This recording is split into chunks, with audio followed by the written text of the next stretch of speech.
Good evening and welcome to Big Bets on Campus presented by BetMGM. This is our final MAC edition, breaking down a pair of Tuesday night games. And a reminder to our audience, everything we talk about, our picks, the data, the analysis, all available in the award-winning MACtion Network app. And a reminder not to miss out on this special offer. BBOC is presented by BetMGM. Use bonus code ACTION when signing up to get a risk-free bet up to $1,000. Terms and conditions apply. All right, guys, let's talk. I'm joined by Collin Wilson, Brett McMurphy. We have been in the MAC trenches for weeks now, but this is our last hurrah. How do you feel about the end of MACtion and the fact that it ends kind of in a little bit of a different way than it started, with only 2 games on Tuesday night, 0 games on Wednesday, and then everything else getting pushed to the Saturday slate? Let me start with you, Collin. I feel great because we finally got our weather MACtion game, right? We had the snow. I thought it was an under. I thought it was an over. I thought it was an under. We got snow up to here. We got kicks going everywhere. As long as we finally get our, bad punts and bad weather, I'm happy. I feel fulfilled as a MACtion. And the bad beat. We're going to talk about Bowling Green a little bit. That just unbelievable comeback against Toledo. How about you, Brett? Where is your emotions at this point? Are you brought to tears? Are you angry? Are you happy? Are you joyful? Where are you here at the end of MACtion? Yeah, Mike, a little bit sad, but I'm gonna look at it glass half full here. Just think next year we not only get MACtion, but in October we will get CUSA action, as they will also play on the weekday. So there is something to look forward to next year. But yeah, it is sad when we see the final weekday games in MACtion every year. Because we only have 2 games this week, we're going to change up the format a little bit. We had been doing our favorites, our totals, but let's just go with best bets. Just throw out 2 to the audience. We'll start with you, Brett. What is your favorite here on Tuesday night? Actually, I'm pushing off to the end of the week. I like Buffalo against Kent State. This opened at 2.5. It's currently at 4. You've got a few more days to see where the line moves. Since last week's game against Akron was postponed, the Bulls are still stuck on 5 wins. But if Buffalo beats Kent State and Bowling Green beats Ohio State tonight, Buffalo would advance to the MAC title game. Kent State has no such luxury. The Golden Flashes were eliminated from bowl contention last week after losing as a touchdown favorite to Eastern Michigan. At least Kent State can comfort itself in the $5.2 million it earned playing all those non-conference games against Georgia, Oklahoma, and Washington. A little different scheduling, and Kent State is bowl bound. So they're not. So I think motivation plays a big part. On the field, this game matches Buffalo's bad rush defense against Kent State's good rush offense, and Buffalo's good pass offense against Kent State's bad pass defense. In other words, peak MACtion. Look, I'll take a motivated Bulls team that can either A, clinch a berth in the MAC title game, or B, clinch a bowl for the 4th time in the last 5 years. Go Bulls. A very thorough breakdown. You also got to throw a little extra dirt on Kent State's grave, who, as you know, I put in podcast prison earlier this season because you just can't rely upon them. Eastern Michigan winning outright, as you mentioned last week. That was an easy cover against the spread. How about you, Collin? I know that there's a lot of intrigue at this point in the season in MAC conference play, getting to that bowl eligibility threshold, but also there's a lot of intrigue in terms of who's going to end up in the MAC title game. Are you playing on either of those storylines with your first best bet? Yeah, I am. I'm going to go the route of Bowling Green. And listen, back in June, I had a couple beers in a casino in Reno, Nevada, and I stuck a bunch of $20 bills in a kiosk on Bowling Green to win the MAC. I think the number was 150 to 1. I promised I'd never talk about it. I'd never record it. And here I am months later, ready to talk about it. I'm going to take Bowling Green plus 6.5 against Ohio. And you may be wondering about Curtis Rourke, the great quarterback, one of the best quarterbacks in all of the MAC for Ohio. And head coach Tim Albin says that it's looking better. He could play. He was in a brace at the end of last game. He didn't finish. It didn't look like he's going to be able to go. And so you're going to get one thing out of the coach, and then we're not going to know until before game time. But what I do know is if Rourke does play, he's going to be limited. It's going to take away his RPO, and that's a huge part of that Ohio offense. Now, Bowling Green had that tremendous comeback against Toledo because of the pass. The only reason why they're here in this situation is because Matt McDonald can sling it all over the place. And they dominated Toledo with the pass, and now they can do that against Ohio. Ohio is 118th in coverage grading, and Bowling Green's defense on the other side of the ball, they're 4th nationally in sacks. They get after quarterbacks. So you're going to give me Rourke with a bum knee and a brace, maybe not even playing. And if he does, this Bowling Green defense sacks quarterbacks for lunch. I'm taking Bowling Green in the points. I'm going to come back to this one. I have kind of an exotic for my second bet of the slate. But for my first one here, I'm going to go Ball State traveling to Miami of Ohio. The Redhawks laying 3. I'm happy to go with the Redhawks here. I know that they've played musical chairs due to injuries at quarterback, but whoever's throwing the ball, Mac Hippenhammer is catching it. The guy's been on an absolute mission, 13 receptions, 212 yards, 4 touchdowns in his last 2 games. And Ball State's offensive engine, Carson Steele, is questionable. He slammed his head on the turf last week. He ends up leaving. He has 967 yards on the ground and 10 touchdowns in MAC play. If he's held out because of that concussion, all of the pressure slides over to John Paddock. And I'd like to bookend my entire season. In week 1, I went through, handicapped the game against Tennessee. One of the major reasons that I love the Vols in that game was that I just didn't think that Paddock was a good enough passer to keep them in it, potentially keep the back door open. When you look at his QBR numbers in MAC play, 25.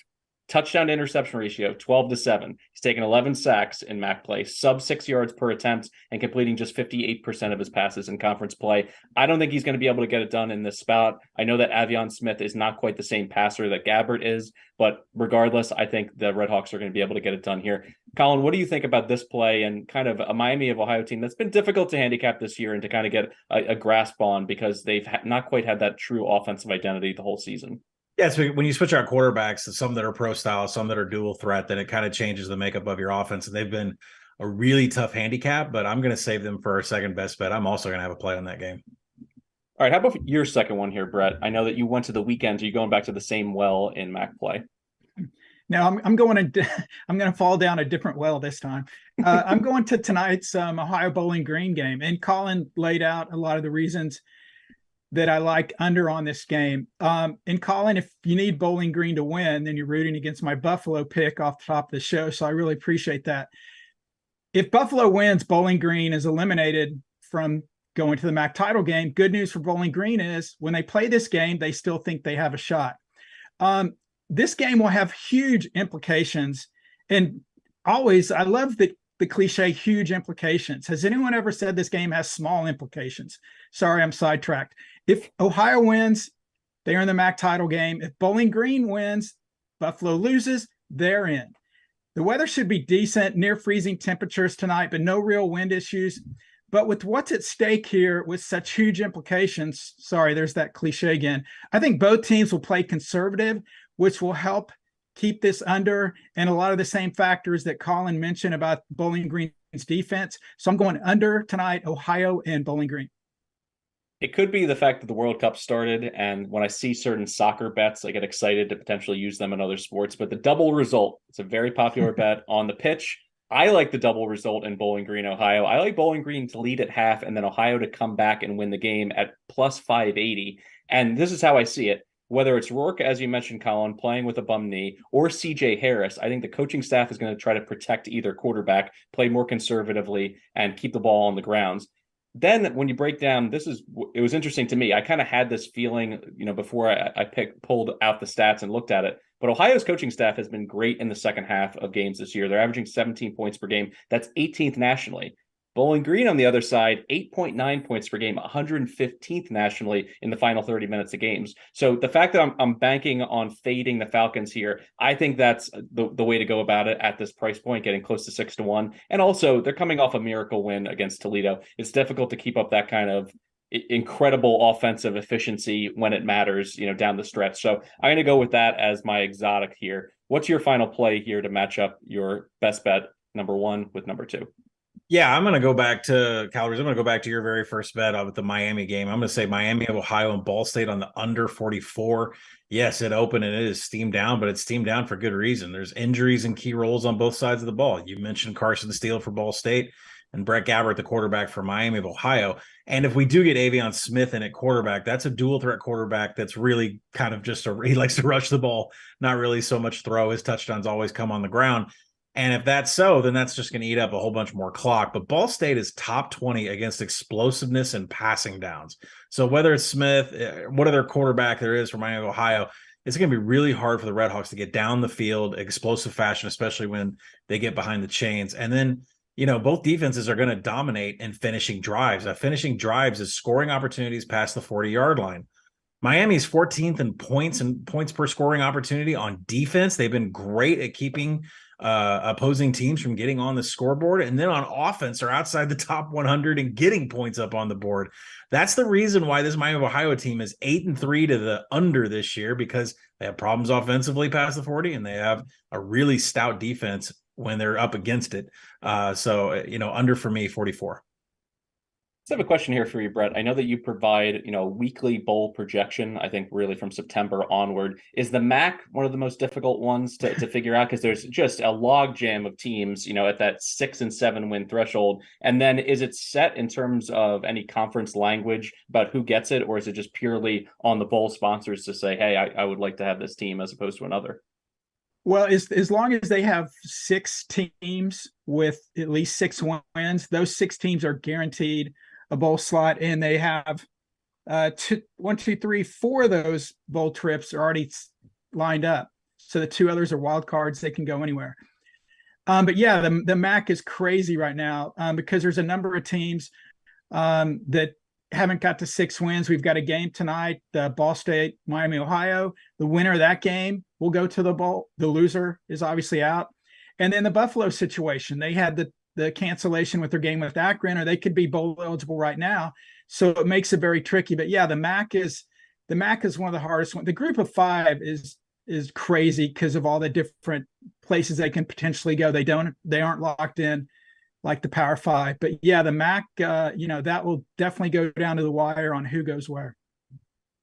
With the season basically over, Collin, is there any team that has kind of been a darling for you in the MAC that you can't wait to bet maybe as a big underdog during bowl season? Bowl season certainly near and dear to my heart because there's just so many games where it's clear the G5 team is motivated to be there. Maybe a letdown for the Power 5 program to say, oh, I'm in the Little Caesars Bowl now, or I have to, travel across the country and, not many of my fans are coming. So any team that you've kind of circled that you're kind of hiding away for a potential plus 300, plus 400 money line underdog upset?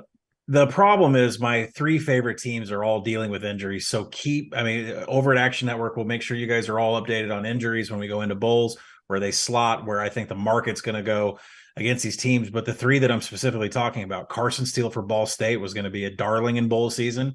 Don't know if he's going to play with injury. We talked about Curtis Rourke, quarterback for Ohio. He is one of the best, but if he's not playing, that's going to be a problem in the bowl game. And then the other one is DeQuan Finn for Toledo. He really makes that offense go for the Rockets, and I would love to see them in the Bahamas Bowl with 40-mile-an-hour winds and DeQuan Finn tearing up some other team from another conference. But we'll have to see. Those are the 3 big injuries you need to pay attention to on 3 teams I was wanting to bet in the bowl season. You can find all of our picks for today's slate plus the weekend slate in the MAC on the Action Network's app, as well as all of our staff writing analysis on both our website and the app as well. Have a bad beat. Reminder, please do not keep it to yourself. Call into our hotline at 959-BAD-BEAT. And a reminder that BBOC is presented by BetMGM. Use bonus code ACTION when signing up to get a risk-free bet of up to $1,000. Terms and conditions apply. This week's a little bit different. We've slotted a lot of our podcasts a day earlier so you can get it ahead of turkey time. So make sure to update your feed. And a reminder that BBOC Live will be back on Saturday at 10:30, breaking down everything you need to know about the last full Saturday of the regular season in college football. This has been Big Bets on Campus, presented by BetMGM.